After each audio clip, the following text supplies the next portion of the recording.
محمد یوسف غضنفر څوک ده؟ ګرانو لیدونکو السلام علیکم. تاسې به د ولسمشر اشرف غني سره د هغه د لومړي معاون امرالله صالح چې له نامه او څېرې سره یې ټول بلد دي او قانون پوه سرور دانش چې یوه دوره د ولسمشر دویم مرستیال پاتې شوی له نوم او څېرې سره بلد یې. خو د ولسمشر سره په انځورونو کې دریم کس څوک ده؟ دلته یې په اړه معلومات درکوو. دا سړی محمد یوسف غضنفر نومیږي، د بلخ ولایت اصلي اوسېدونکی دی او په قوم ازبک ده.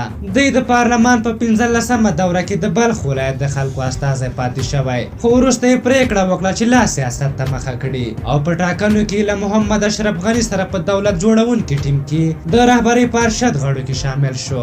دا سړی یو لوی تجار ده، د غضنفر ګروپ په نوم تجارتي شرکت لري، د تیلو ټانکونه د سړک جوړولو شرکتونه، دغه راز د غضنفر بانک مالک هم دی او د افغانستان په شمال کې یو له لویو سوداګرو څخه دی. ځینې خلک ښایي فکر وکړي چې دا سړی هسې یوه مونه ده او ملاتړي نه لري، خو برعکس دی د ځینو کارونو له وجې چې په نورو ولایتونو کې یې کړي، لکه د عام المنافع ځایونو جوړولو او یا مرسته ورسره کولو، لکه مسجد، مکتب، کلینیک، لارو کوڅو او یو شمېر غریبو کورنیو سره د مرستې کولو له کبله د ډېرو خلکو په منځ کې شهرت او محبوبیت لري. ترڅنګ محمد یوسف غضنفر د دولت جوړونکي ټیم لپاره یو مهم سړی ده. هغه داسې څرنګه چې دی ډېره سرمایه لري، نو د همدې لپاره په انتخاباتي منډو ترړو کې د پیسو لګښت کې د دې سړي له سرمایې پوره کار اخیستل کیږي او داسې ویل کیږي چې د دولت ساز ټیم نیم کمپاین د یوسف غضنفر په پیسو روان ده. نو د دې لپاره دا سړی مهم ده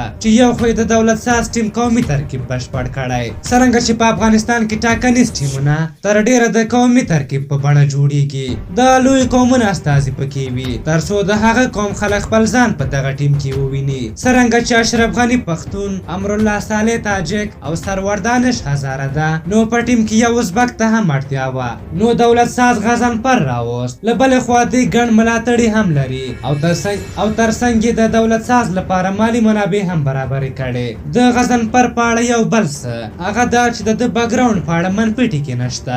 دا و د یوسف غضنفر په هکله لنډ معلومات. په دې هیله چې زموږ ویډیو مو خوښه شوې وي. په هر حال تاسو د دولت جوړونکي ټیم د ارشد غړو په هکله څه نظر لرئ؟ خپل نظرونه مو راته په کومنټ کې ولیکئ. که زموږ ویډیو مو خوښه شوې وي ضروري لایک کړئ. تر بلې ویډیو مو په لیو بخون کې خدای سپارم. د الله په امان.